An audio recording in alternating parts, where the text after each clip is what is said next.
देखी डहकेले कन्हिया। अरे धन हमार न घोटाता, लागेला जहर लेखा पन्हिया। सवती पटोले बड़ा रोकड़ा से, सवती पटोले बड़ा रोकड़ा से। तू जाके फंसब जे ओकरा से, हमहू फंसब कोनो छोकरा से।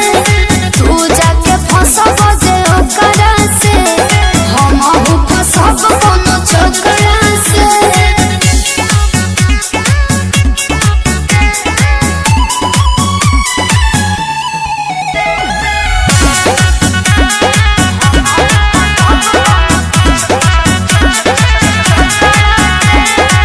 मेहर के रहते तू रखला हो रखनी, छोड़ी के महल खत बड़ा दान मखनी।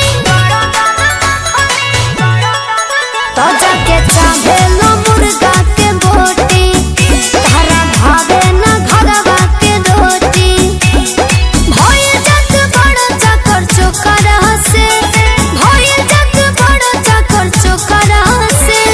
तू जाके फंसब जे ओकरा से, हमहू फंसब कोनो छोकरा से। तू जाके फंसब जे ओकरा से, हमहू फंसब कोनो छोकरा से।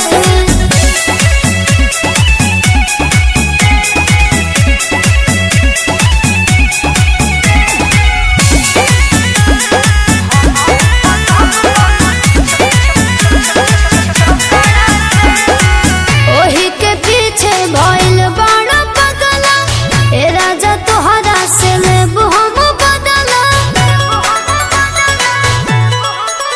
जाके